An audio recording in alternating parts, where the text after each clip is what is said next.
You might say that someone who is incapable of cruelty is a higher moral being than someone who is capable of cruelty. And I would say, and this follows Jung as well, that that's incorrect, and it's dangerously incorrect, because if you are not capable of cruelty, you are absolutely a victim to anyone who is.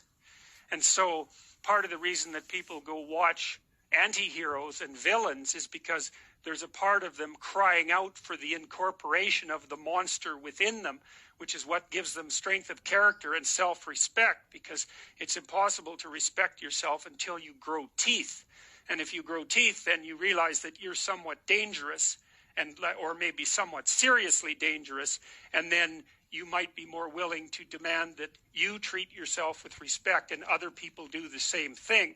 And so that doesn't mean that being cruel is better than not being cruel. What it means is that being able to be cruel and then not being cruel is better than not being able to be cruel. Because in the first case, you're nothing but weak and naive. And in the second case, you're dangerous, but you have it under control. And, you know, a lot of martial arts concentrate on exactly that as part of their philosophy of training. It's like, we're not training you to fight. We're training you to be peaceful and awake and avoid fights. But if you happen to have to get in one, and I guess the philosophy also is that if you're competent at fighting, that actually decreases the probability that you're going to have to fight, because when someone pushes you, you'll be able to respond with confidence, and with any luck, and this is certainly the case with bullies, with any luck, a reasonable show of confidence, which is very much equivalent to a show of dominance, is going to be enough to make the bully back off. And so the strength that you develop in your monstrousness is actually the best guarantee of peace. And that's partly why Jung believed that it was necessary for people to integrate their shadow. And he said that was a terrible thing for people to attempt, because the human shadow, which is all those things about yourself that you don't want to realize, reaches all the way to hell.